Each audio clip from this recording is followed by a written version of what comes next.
El power scaling es una tontería. Se define como power scaling la acción de intentar estimar la capacidad destructiva de un personaje de ficción, usualmente en comparación con otro.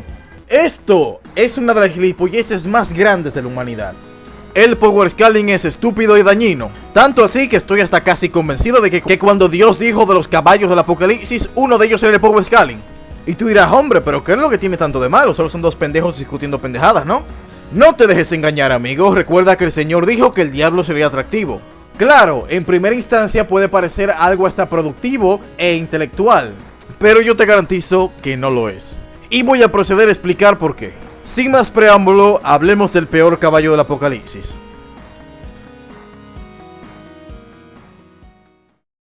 Ok, para resolver este dilema tendremos que irnos a la raíz del asunto. ¿Por qué existe el power scaling en primer lugar? Para entender esto tenemos que analizar más detenidamente la definición de power scaling. Si nos fijamos con atención, el propósito del power scaling es determinar qué personaje ficticio le gana al otro, a través del método de scaling o escalas en español. Porque sí, también existen otros métodos como el que solo cuenta feats o hazañas. Este último suele ser más impopular puesto que genera discusiones gilipollísimas como esta. Pero sí, algo que estos u otros métodos tienen en común es que ambos buscan el mismo fin, determinar qué personaje ficticio le gana al otro. Pero aquí volvemos al mismo punto. ¿Por qué esto es importante? ¿Por qué a la gente le interesa saber qué personaje ficticio le gana al otro? Lo creas o no, la respuesta es más profunda de lo que crees. De hecho, para explicarlo correctamente, tendré que llevarte de vuelta al pasado. Así que no hay tiempo que perder. Súbete al banano móvil.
Puta madre, casi me muero. Primera y última vez que conduces tú. Sas, ahora tú manejas, mamá hueva. Espérate, ¿qué diablo tú haces aquí? Eso te iba a preguntar yo a ti justamente. Mira, yo cogí para acá para explicarle una cosa a este muchacho. Ah, ya veo, sigues con tus magufadas de vídeos con argumentos tipo terraplanista, que hasta un power scaler nivel Z te debunquea. Ajá, ahora dime qué tú hacías en mi carro. Bueno, pues te vi metiéndote a un coche, mi sentido arácnido se activó y presentí que ibas a decir tremendas mamadas una vez más, así que me escabudí dentro para ponerte en cintura como siempre.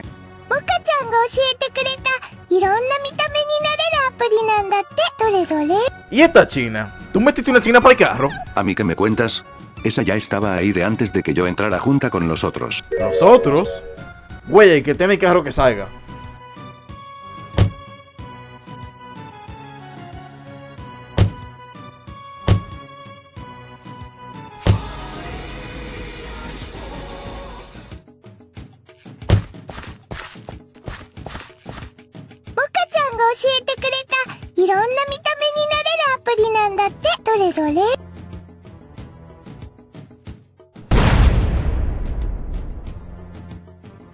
Ok, a lo que venimos. Los personajes ficticios, tanto como las comparativas que se hacen entre ellos, no son para nada nuevos y llevan existiendo desde que el hombre es hombre. Incluso suele darse el caso de que siempre le pongamos las mismas características o poderes sobrenaturales similares. Por ejemplo, Hermes, dios de la velocidad de la mitología griega, podría ser perfectamente el equivalente antiguo a estos personajes. O el personaje de Sansón de la mitología judeocristiana sería más o menos el equivalente a personajes con superfuerza. Y por si fuera poco, dentro de esas mitologías también existían incontables relatos, leyendas y mitos sobre los personajes y protagonistas de las mismas enfrentándose el uno al otro, lo cual vendría a ser más o menos el equivalente al power scaling. Por ejemplo, en la mitología nórdica tenemos Ragnarok, la batalla de todos los dioses. En la griega tenemos la titanomaquia. Y en la cristiana existe la eterna lucha del bien contra el mal. Por lo cual, no nos queda más que concluir que el acto de crear personajes ficticios, tanto como la acción de compararlos entre sí, está preprogramada en lo más profundo de los engranajes del cerebro humano. Pero ¿por qué carajos estaría esto programado en el cerebro humano? Tú estarás pensando. Yo y mi equipo hemos venido a esta época justo para responder esa pregunta. Así que, mortal, agarra palomitas y permíteme presentarte a tus ancestros.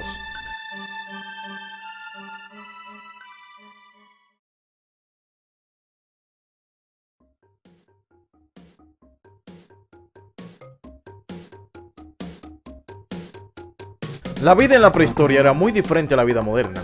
Para empezar, el objetivo fundamental de cada individuo en esta época era sobrevivir.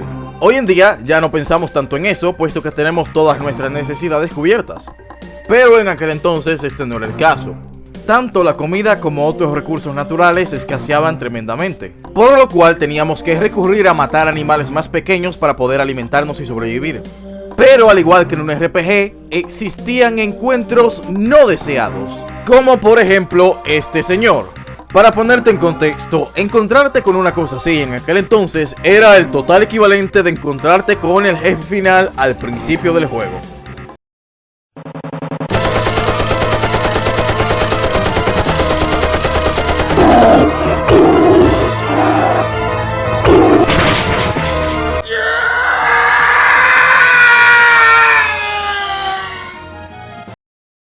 Ciertamente esta criatura y muchas tantas eran demasiado peligrosas y estaban demasiado rotas. Dios vio esto y parchó el juego, añadiendo así el modo cooperativo. Básicamente evolucionamos para trabajar en equipo, puesto que por separado somos débiles, pero juntos somos más fuertes. Pero el trabajo en equipo siempre requiere una o varias figuras de autoridad, puesto que simplemente no todo el mundo está capacitado para tomar decisiones. Por ejemplo, si uno te dice tira para la izquierda y uno te dice tira para la derecha, y tú le haces caso al primero, y llegas a un pinche acantilado, mientras que el otro grupo llegó al jodido Valhalla lleno de vírgenes y cerveza, pues a lo mejor a la próxima eres más selectivo a quien le haces caso y a quien no. Y orgánicamente, así fue como nació el concepto de líder. Básicamente un líder es aquella persona a la cual los demás siguen. Pero como en aquel entonces no existía ningún lenguaje suficientemente complejo como para expresar ideas y conceptos, no era posible que desde que salieras de las entrañas de tu madre viniera uno y te dijera: mira Pepito, ese es tu líder.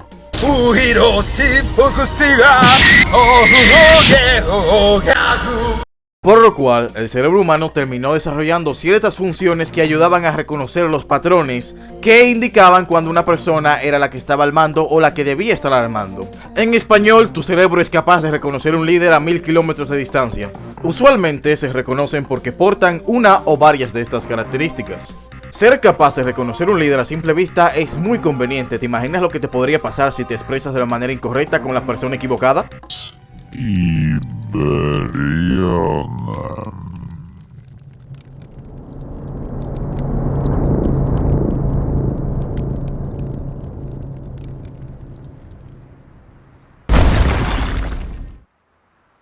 Entonces Dios vio esta mecánica y decidió que estaba demasiado rota y decidió balancearla, creando así la funcionalidad de la fe ciega. Básicamente, cuando una persona está al mando y punto, nadie lo puede cuestionar y se acabó. Y nadie puede decir que a lo mejor hay otro candidato con mejores feats o hazañas que haría un mejor papel de líder.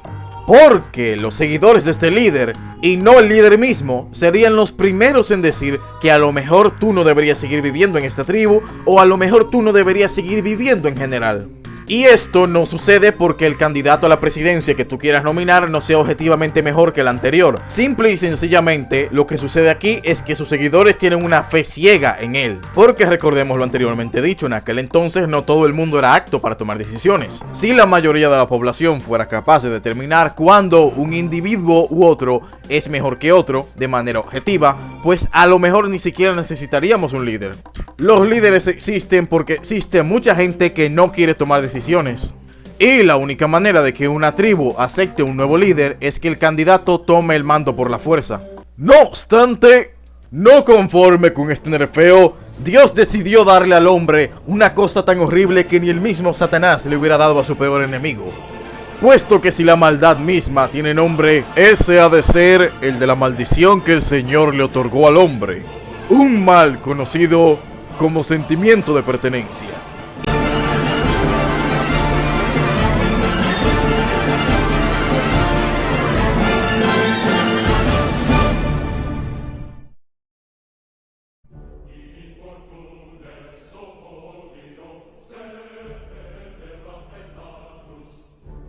Recapitulando lo anteriormente mencionado, el ser humano desarrolló el trabajo en equipo para sobrevivir.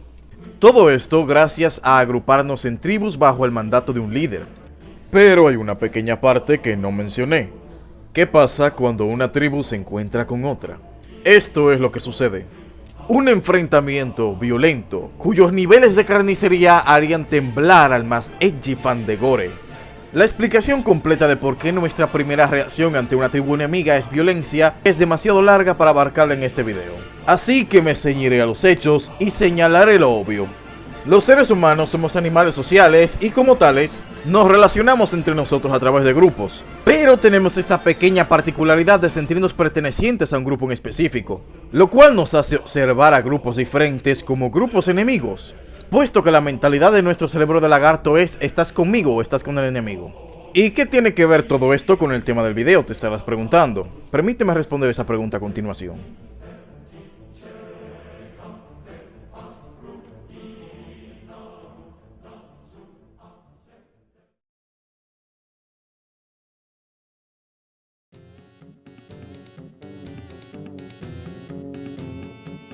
Ya lo loco, pero tú eres un duro con el PowerPoint.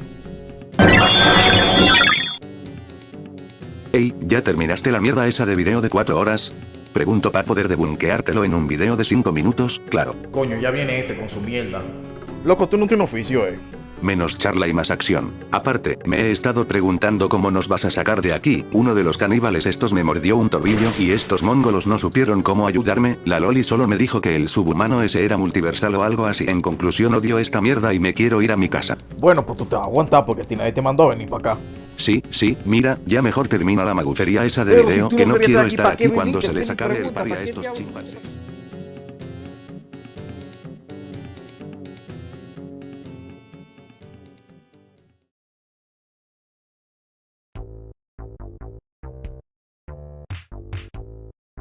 Ok, continuemos donde lo dejamos. ¿En qué se relaciona todo lo que dije con el power scaling o cualquier otra cosa? ¿Recuerdas lo que dije del sentimiento de pertenencia? Recordemos que este es peligrosa, puesto que te hace ver a cualquier grupo externo como un grupo enemigo. Y alguno se preguntará qué tiene todo esto que ver, si ya no vivimos en tribus o que vivimos en una super tribu enteramente unificada. Bueno, por mucho que nuestra tribu haya crecido entre comillas, nuestro cerebro sigue estando diseñado para grupos pequeños de no más de 50 personas, lo cual hace que en vez de mirar a la humanidad por el completo como un grupo del cual formamos parte, lo miramos como un conjunto de grupos en general. Esto tiene muchas consecuencias y pocos beneficios, puesto que recordemos que estamos preprogramados para ver a grupos contrarios o externos como enemigos. El grupo primario que todos tenemos en mente a la hora de mirarnos como un todo es el de nuestra nacionalidad. Nuestros dirigentes son conscientes de esto y por eso existen las banderas, puesto que el cerebro de conciencia superior del Homo sapiens es capaz de relacionar patrones o símbolos con ciertos grupos, para luego relacionarte a ti con esos grupos. En español, los símbolos son poderosos, pero la nacionalidad todavía es un grupo muy amplio para que lo tengamos en cuenta en el 99% del tiempo. Entonces, nuestro cerebro de humano tiende, sin que nos demos cuenta, a crear grupos alrededor de nuestros hobbies u opiniones políticas. Un ejemplo con los videojuegos sería el siguiente. Entre los 80 y 90, a los principios de la historia del gaming, los videojugadores eran considerados como nerds, lo cual generaba fricciones entre grupos de individuos que no entraban dentro de esa categoría, simplemente porque el cerebro humano está preprogramado para tener un odio irracional a todo lo que es diferente. No obstante, supieras tú que incluso dentro de un mismo grupo podrían existir otros subgrupos que se odian entre sí. Por ejemplo, en el grupo antes mentado de los nerds tenemos la guerra de consolas, e incluso dentro de una misma facción existe gente que tiene opiniones contrarias. La versión corta es que los humanos simplemente somos gilipollas.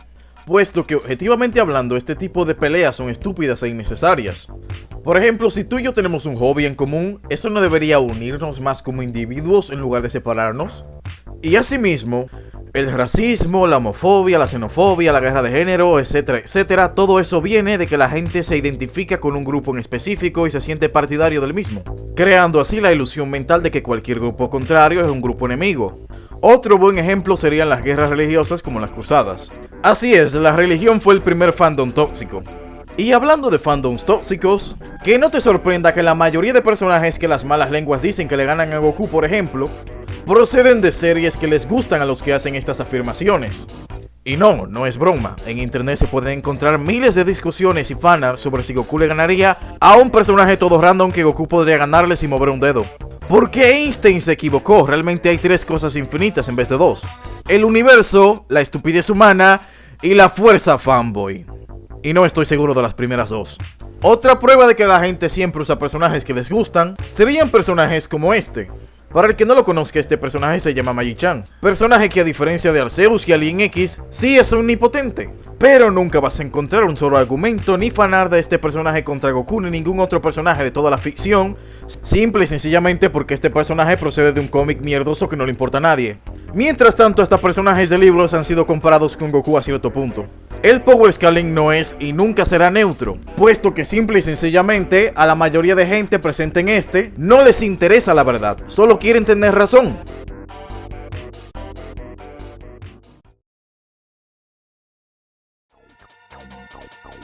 Ahora, ¿qué constituye un personaje que la gente defiende? Como ya vimos, el personaje tiene que ser famoso y preferiblemente de una obra con muchos fans.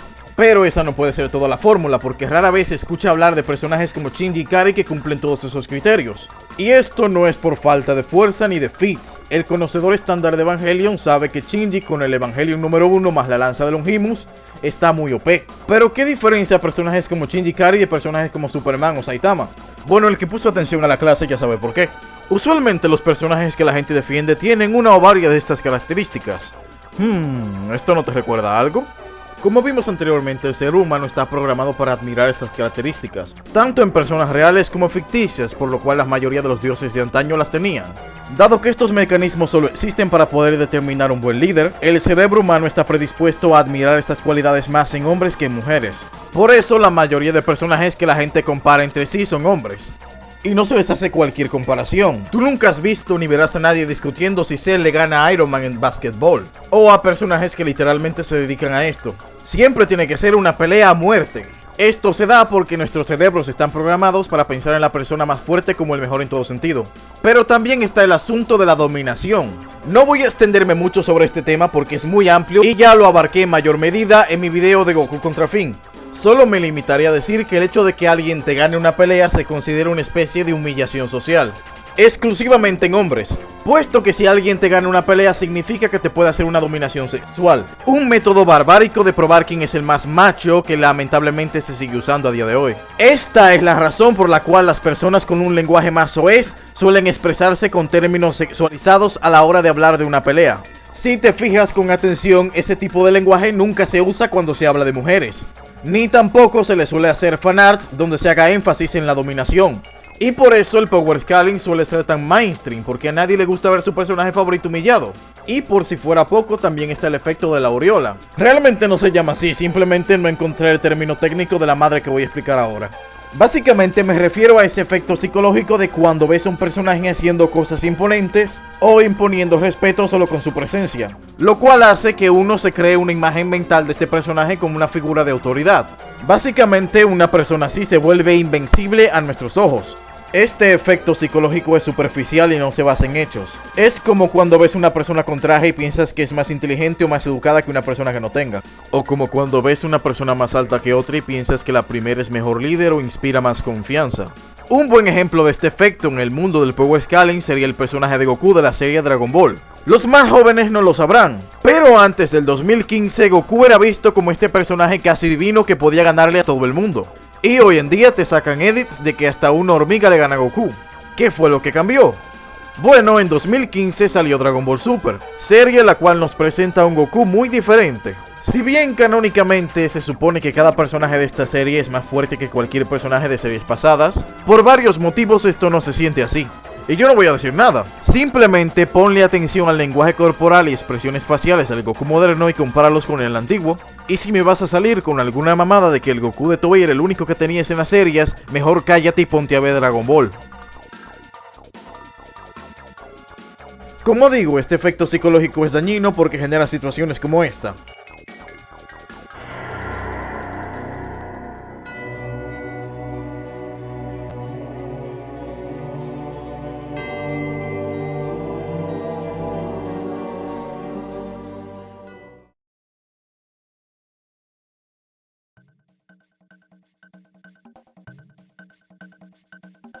Oye, ¿sabes lo que es el puente de la lógica? Dios mío, ¿cómo es posible que tenga que explicar tantos conceptos en un mismo video? Básicamente esto es que los humanos somos gilipollas y casi todas nuestras decisiones las tomamos desde un punto de vista emocional y luego nos justificamos con lógica. Y no voy a hablar mucha mierda en esta sección. De hecho, todo el trabajo lo vas a hacer tú. Vamos a jugar un juego. A continuación te voy a presentar una serie de imágenes de personajes ficticios el uno contra el otro. Quiero que prestes mucha atención, pero no al video, a tu mente misma. Y me digas qué sentiste que llegó primero, las emociones o la lógica. Sin más preámbulo.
Claro, también hay casos como el de Arceus, donde si bien este personaje puede llegar a aportar su buena dosis de estas características, usualmente sus defensores no se dan cuenta que están traduciendo el amor que sienten por la franquicia Pokémon en un Arceus le gana a Goku. Porque sí, en este pequeño mundillo del Power Scaling, aparte de toda la mierda que ya mencioné, la nostalgia también quiere su parte del pastel. Por ejemplo, no existía nadie hablando de que Steve Minecraft era omnipotente antes de que ciertos individuos crecieran. Porque sí, el Power Scaling en muchas ocasiones se puede resumir a un argumento entre niños pequeños, tipo mi papá es mejor que el tuyo porque es policía y trabaja en Microsoft, al mismo tiempo. Y también se da el caso de que hay ciertos otros individuos que lo que hacen es enmascarar el odio o envidia que tienen a otras franquicias a través del Power Scaling. Tanto así que suele darse el caso de que si una persona va a diferir de la opinión de otra de manera respetuosa, tiene que empezar diciendo no, pero este personaje me gusta y tal y cual. Y por eso a nadie le gusta el Power Scaling ni le agrada a la gente que practica este deporte. Sí, acabo de llamar al Power Scaling deporte.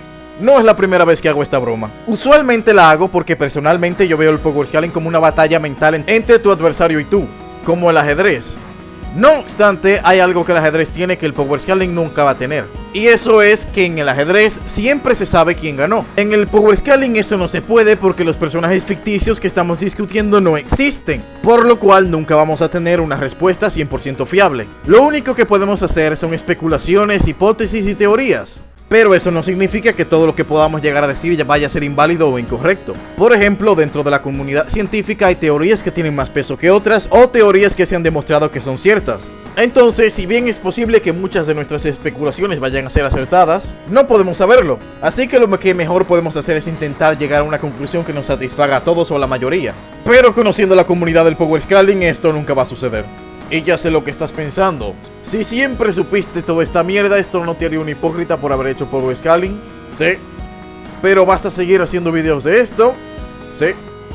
Ok, pero ya en serio, yo hago esto como hobby y nada más. Y no me tomo esta madre demasiado en serio como algunas otras personas. Y esa manera de ver este asunto es lo que yo les recomiendo a los demás. Pero cada quien que haga lo que quiera. Y por último, démosle una calurosa bienvenida a Juan Preve, un nuevo miembro del Ejército de la Justicia en el rango de caballero.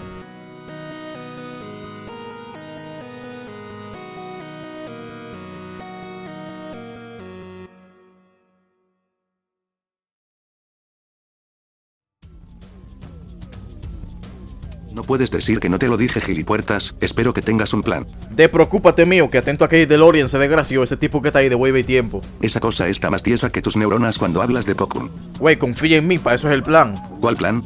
Rápido, quítate la camisa. ¿Qué? ¿Para qué? No hay tiempo de explicar, ¿tú quieres hacer comida de caníbales, sí o no? Bueno, no más no me la dañes. ¿Qué? ¿Qué pasa? ¿Nunca habías visto un varonil hater de Cocoon como yo sin camisa?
Señores, esta parodia quedó tan bacana y se dañó el maldito audio del diablo. Diablo tan Óyeme, quedó más bacana que el diablo. Quedó bacanísima y el maldito audio se dañó y la tuvimos que grabar de nuevo. Si esta te gustó, imagínate la otra. Esta quedó un roce.